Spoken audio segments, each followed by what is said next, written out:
Hey, what's going on, everyone? I have a key for you today. This was a 13 Academy on Tyrannical Bursting Grievous week.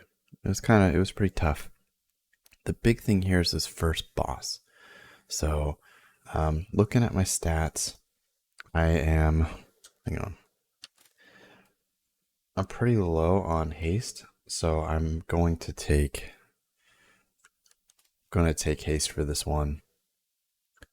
And so I like to with this week, it's like really important, especially if you have a rogue or a coordinated group, to go tree first. You want to get lust on this tree right away.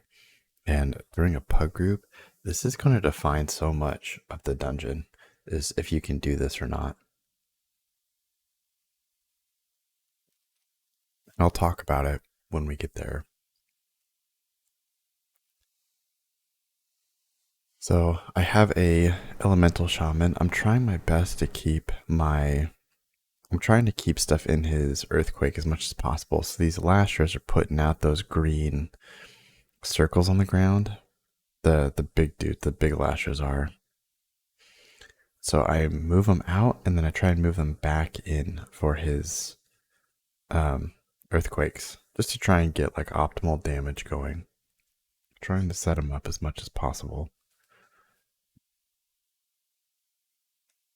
I apologize in advance if I'm being too quiet. Like always, I'm always doing this stuff at 2:10 in the morning.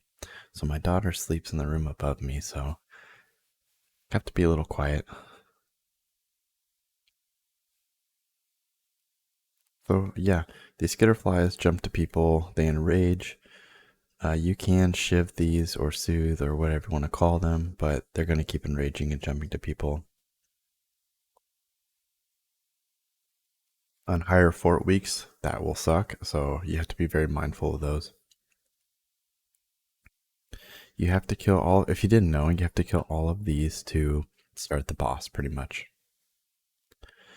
And if you haven't done a 10 yet, this is the storming affix. So you have to clear with somebody. There's 5 people, and there's going to be uneven number. So like some people are going to be positively charged, and some people are going to be negatively charged. The affix comes out, and you have a damage buff while you have it on you.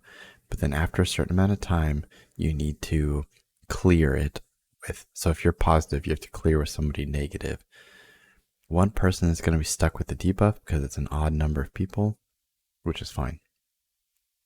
So just keep that in mind while you're, doing what you do. All right, so here's the boss. I will try my best to explain. Germinate's about to happen. If we are looking at this. All right, so germinate's about to happen right now. All right. So it follows your feet. So we started here and we're moving across. And we're trying to go as a group so that these lashers just follow with us the whole way.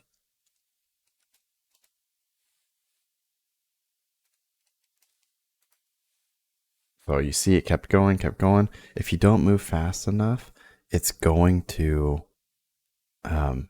boot you across. And you want these as stacked as possible so you can AoE them down. Like that's what you want in this fight. And then so it's going to spawn a big branch. This branch is going to cast Healing Touch. You need to kick that, but you have to be careful. All right, so here's a problem you're about to see. If you kill this branch too fast, look, germinate just started. The problem you're going to have is people can't stand. Germinate's going to be on everybody's feet, okay? And people want to get in this to clear their stacks. We have stacks of a debuff right here. And the best way to clear it, the only way to clear it, is to come inside the pool. But the issue is if you kill the branch too fast, germinate happens. While germinate is happening, you cannot clear. Like, it's going to be very hard for you to stand in it. And then the other issue right here, Look, you see his health at 57%? Boom, 60%.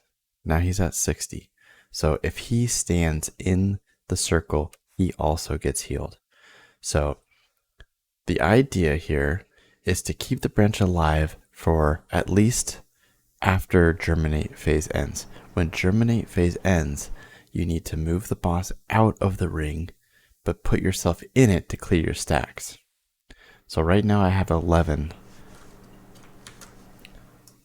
I have 11 of this, of a dot that is high nature damage to me.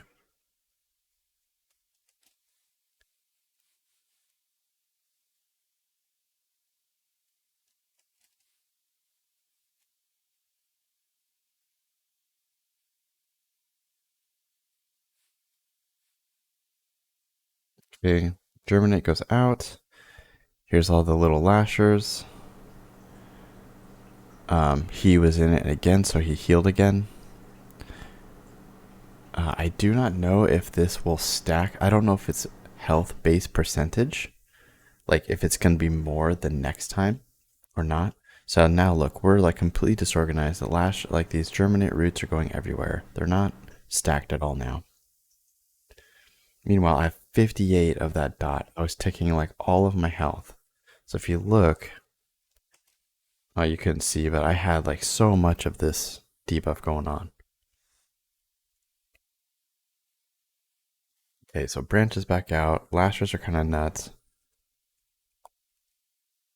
I battle res our healer. So you want to get him out of it. Ideally, like germinate wasn't happening there. That would have been the perfect time for me to try and move him out so I can get my stacks cleared, but not, you know what I mean? But not take all that. So we're completely spread out. This is going bad now, but thankfully it's only a 13, so we're able to make this happen anyways. When you were doing this for your key, if you're not in a coordinated group, hopefully the pugs understand that that's what you have to do.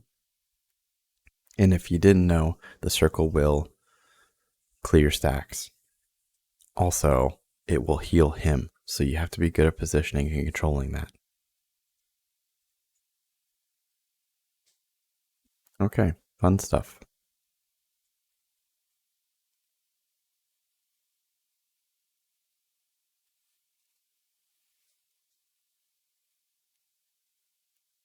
All right. This guy, the big thing is just to watch out for tornadoes. And if you're a blood DK, press Death's Advance when he does expel intruders, like right here. Expel intruders.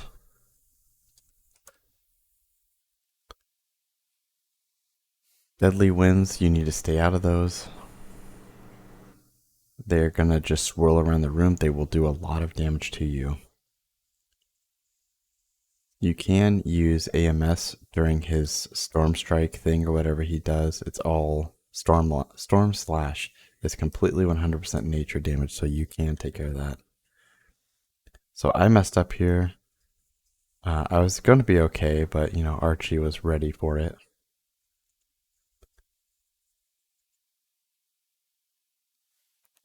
This mob shouldn't be too hard. Just if you can't get a Death's Advance at the proper time, just make sure you're faced against a wall and you're not going to take a tornado. You'll be fine. And you can AMS the Storm Slashes because it's nature damage.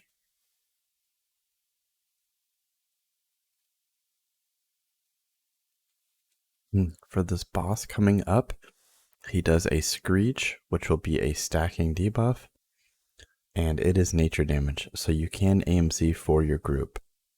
Also, this is actually cool. If you didn't know,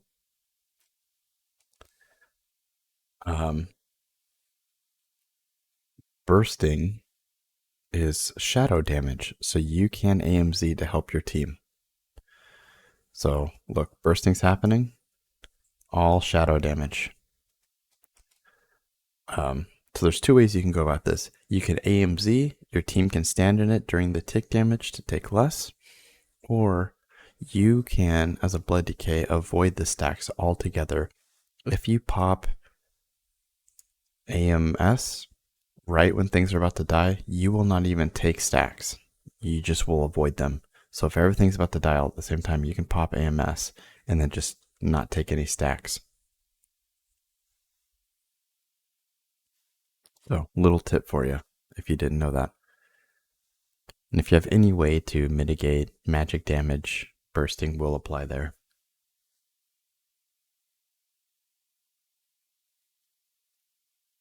As always, as Blood Decay, we are managing our coagulopathy and our icy talons.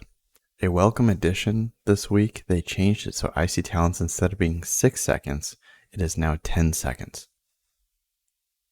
One of my gripes was that it was 6 seconds, which meant I have to cast Death Strike every 6 seconds to maintain icy talons, which was horrible because coagulopathy is 8 seconds. So it's like, doesn't matter if coagulopathy is 8 seconds, I have to Death Strike every 6.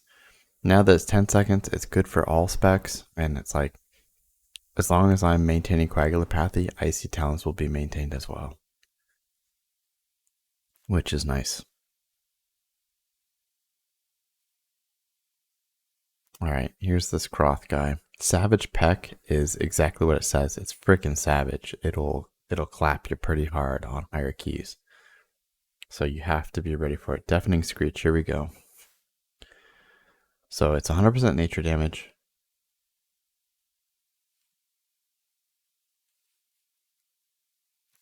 Savage Peck is physical damage, so you can parry this if you have Dancing Rune Weapon up, or you get lucky, you can parry it. Otherwise, you need to make sure that you have, oh, by the way, that stacking debuff I was talking about, right here, this 2. So when you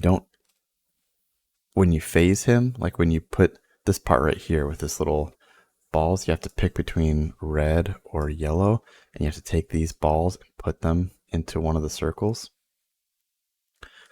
When you do that, it'll clear these stacks and you'll start over again. But the Screech will do more damage each time that you are waiting for it. So right now my team is doing that. We're trying to clear storming.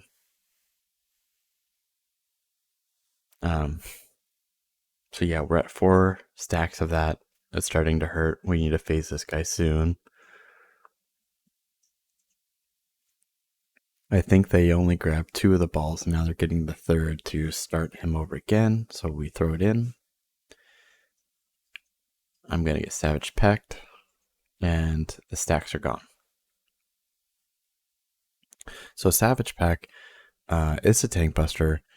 Make sure on this fight, especially, you're riding high runic power, and then try and put like Icebound Fortitude or Lichborn if you have the talent for it.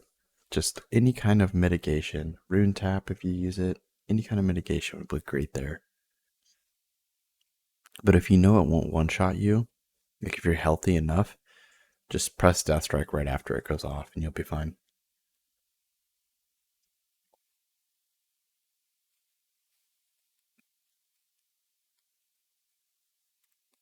Obviously, Tombstone will give you a really big shield too to help with that. Savage Peck, it hurts. So we do have 2 stacks of Grievous. Grievous is physical, so you can't do any blood decay shenanigans for Grievous, unfortunately. As a blood decay, we honestly don't even care about Grievous. Like, we just heal ourselves.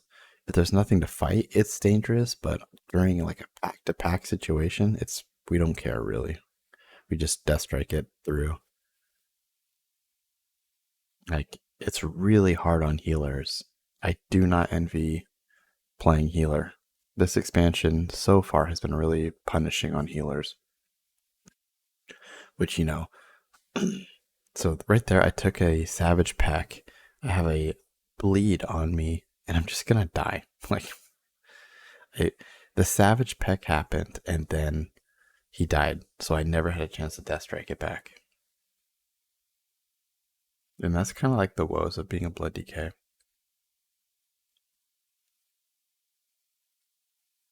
All right.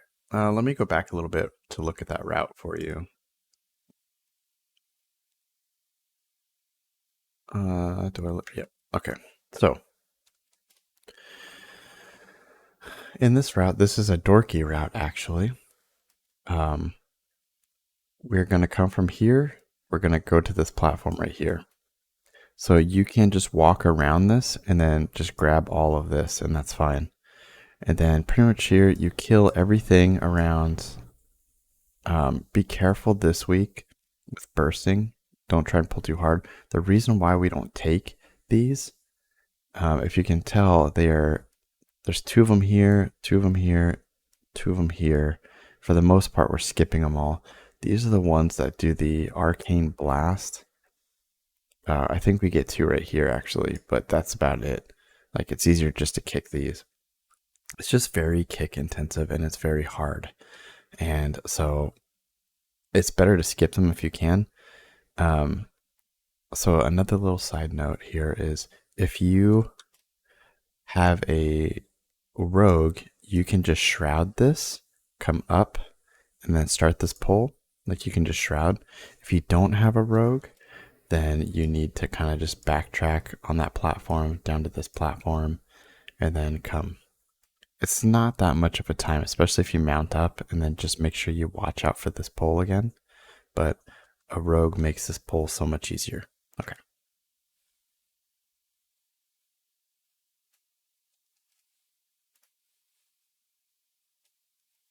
Sorry for that little tangent there on the route, but this is a dorky route and it worked pretty good for us. I accidentally pulled something I shouldn't near the end, but it's negligible on time.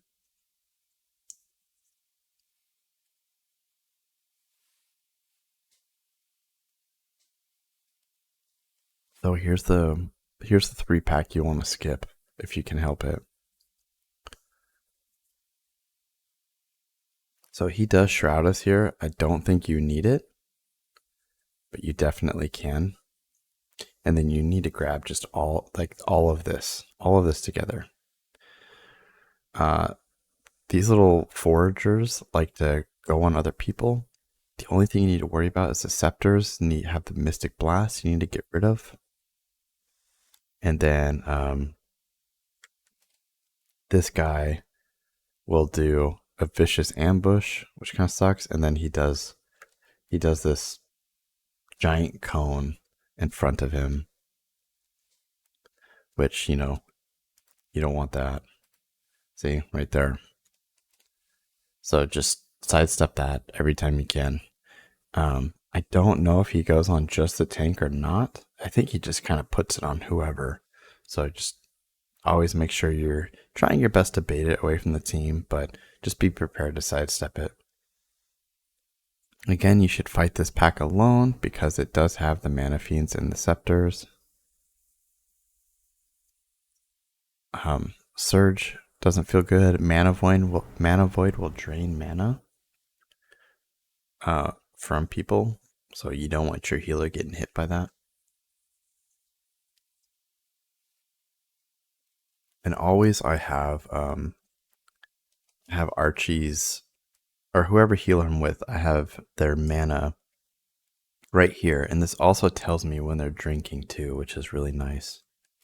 So I'm always kind of looking before I start a boss or another pull to see what their mana is, like what they're twerking with pretty much.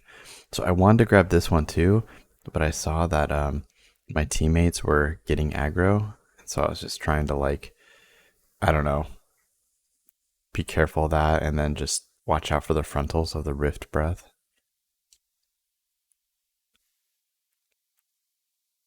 So once we've got this kind of handled a bit, then I'll pull in that next pack. I was going to do it right there, but then the Rift Breath kind of cut me off, so I had to wait for that to end. So that would have been a good time for AMZ as well. So on a bursting week, try not to kill everything at the same time. Try not to give your healer more than 3 bursting stacks at a time. That's going to directly affect, like,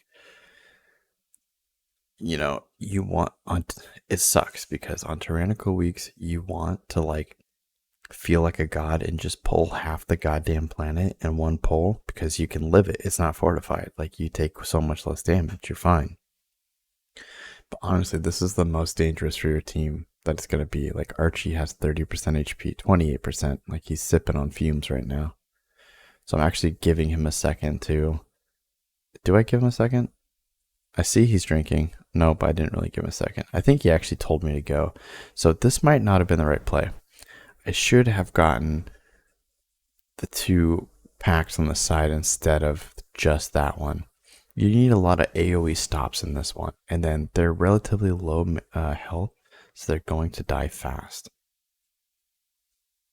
So that's going to be a lot of bursting right now. Like you can see, we're going to have some serious bursting. So here I'm looking to get what kicks I can survive, and then I'm looking to put AMZ down. Like, I'm looking for AMZ right now. I actually don't have AMZ. Oh, that's a big loss. Look at Archie. Look at that. He's at 18% mana, and Bolt's died for it. So, as a tank, you need to be very careful of those misplays. Yes, you can deal with it just fine. However, the whole team cannot. And this is a big time waste. It's not efficient. So I should have. Hang on.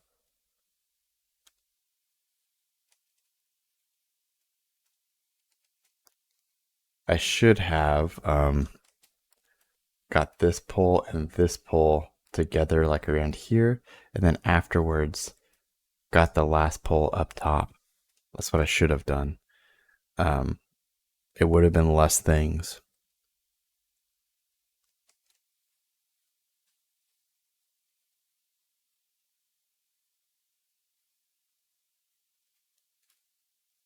Sorry, unfortunately, my recording has my microphone in it. I need to stop putting my microphone in it so you just hear the game sound. This problem here is, like, I don't want you guys to always just hear what I'm saying in Discord without hearing Discord. It just sounds kind of weird. Maybe it'll be beneficial, but sometimes I'll be talking in Discord, like for the game or for strats. And then other times I'm talking with my wife or my daughter who comes up to me. And it's just jumbled information. It's not good. So this guy, these orbs will be damage you have to worry about. And that arcane expulsion, the frontal, goes without saying, all that is arcane. Mana bombs, people need to soak them and they do damage over time. They hurt. So you can AMS and pick those up, no problem, to just not have the stacks applied to you. But, you just have to be very careful. This phase here, you just have to watch your feet, do a little stutter step, and you're fine. So mana bombs comes. I have AMS ready. I tell my team I can pick up some because I have AMS. So I grab those 2 with AMS, and I don't get extra stacks for it. Okay, so Nihilus has the X and I have square, so we're just clearing.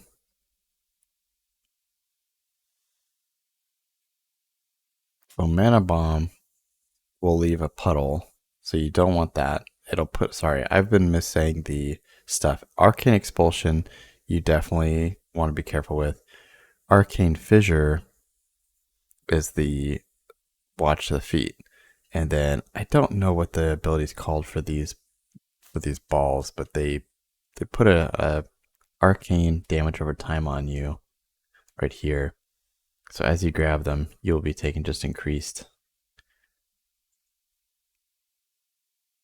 Is it? I actually don't exactly know how that fight works, but I do know I need to manage them, and I need to, I know that you can skip getting any stacks with AMS. So we're going to clear right here because we're about to take this little trek. So because we have a rogue, we are going to shroud this. If you, like I said, if you don't have a rogue, you have to backtrack. If you're using this route in particular.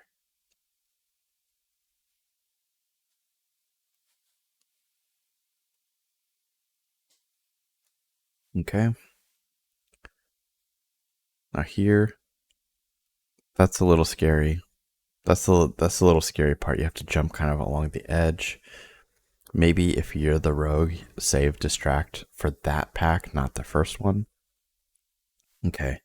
So the route, I misread the route as we were going. I've never done before. We do not need the two left ones here. You don't need these, so don't get those.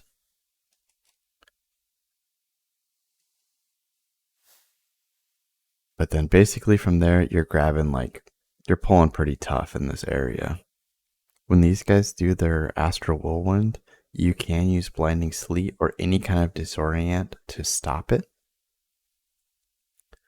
So right here, I could have used it to stop it. And I don't know what I was thinking about at the time, but I could have definitely stopped him. I think Nihilus, yeah, he used his Blinding Sleet. Also, if you guys don't do this yet, you need to be tracking your teammates' cooldowns. And then when you're about to do like a big pull, you need to be looking at what cooldowns are available from your team. Now, I usually just see who has defensives and who has cheat death and stuff like that. But if you're going to look at offensive cooldowns, which you should, I need to kind of tweak mine. You want to see who has what big cooldowns, who has what big 3 minutes or whatever it is. And then you can know I can pull bigger than normal because we have these cooldowns. On a bursting week, you need to make sure your healer has cooldowns. Or in this case, like mass, dispel.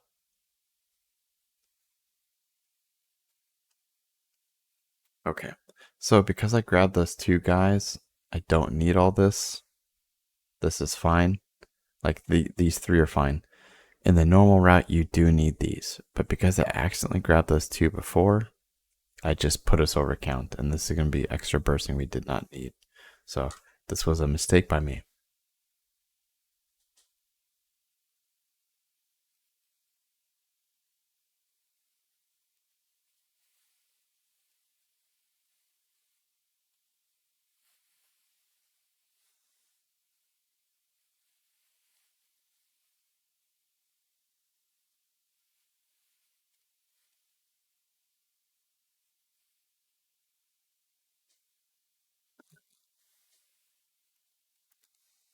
If we let that finish, I kind of screwed our team there.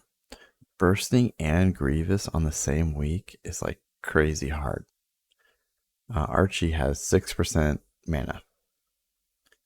Like he's asking our shaman to just throw out what healing surges he can just to make sure no one dies from Grievous while he's getting mana. Like it's no joke. It's some serious. I do not envy being a healer.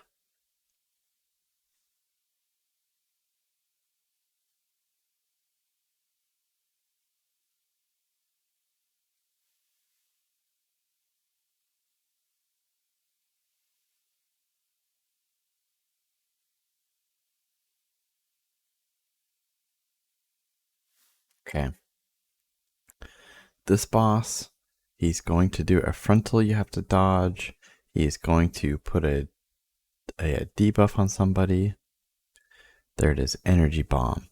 The person with energy bomb has to run out and they drop it on the ground.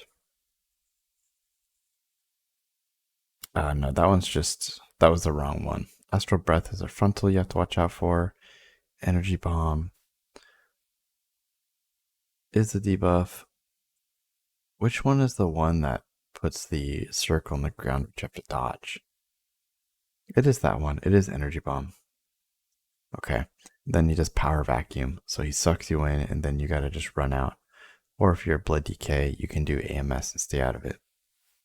So, right here, this. It's gonna shoot balls in a couple different directions. You gotta just watch out for it. So the best way to kind of combat this is to pull him against a wall somewhere, and then let your DPS and your healers do their best to keep it away from you. So these balls are just going to keep pulsing. So if you can line of sight it around that pillar, around this pillar, oop, I'm moving around. If you can line of sight it around there, that's helpful. If not, you're going to kind of need to play it by ear, who's getting it, and then where you can kind of go.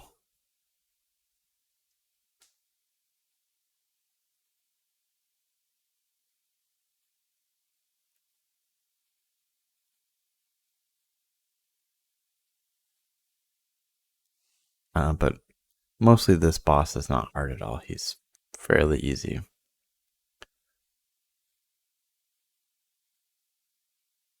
Energy bomb on me. So you just kind of dodging these orbs and dealing with it. So now that we have a bunch of stuff on that side of the room, I'm just going to move them over here. So we have less of this going on. Unfortunately, we had one dropped like right on us. So, you know, there's that.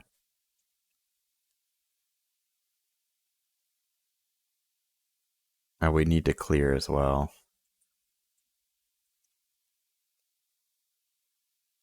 Also, a little trick if you didn't know, if storming is about to end and you're about to get stunned, you can pop AMS and not get stunned.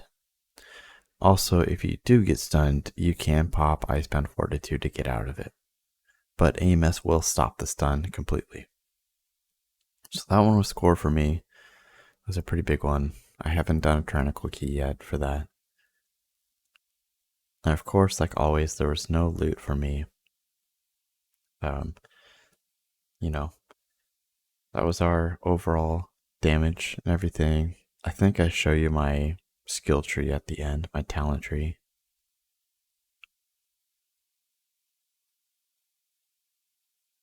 Yeah. So if you'd like to pause this video and take a look, I take AMZ. You know, one thing that people ask me is why don't I take Gorfine's Grasp? I just don't feel like I need it with A-Bomb Limb. And then 2 Things of Grip. But I am like, some weeks I'm thinking about dropping AMZ and taking Death March for faster speed, or taking off this auto attack shield or something else. You know, you could also get some into increasing your Fallen Crusader proc, so that way it gives you more strength and more healing. On this side, the only thing I can really think of is to drop Hemostasis and then maybe grab Rune Tap or Gorfines. And then, see, some weeks you'd probably want to drop AMZ and get, not even some weeks, some dungeons. No Card Offensive has a mob you can control undead and give your allies 20% haste. It's the Mystic on the 3rd boss. You can control undead him as a DK and give your teammates 20% haste for 10 seconds. So that's big. All right, guys, that's it. I'm gonna get out of here. Thank you very much for watching, and I'll see you guys in another one.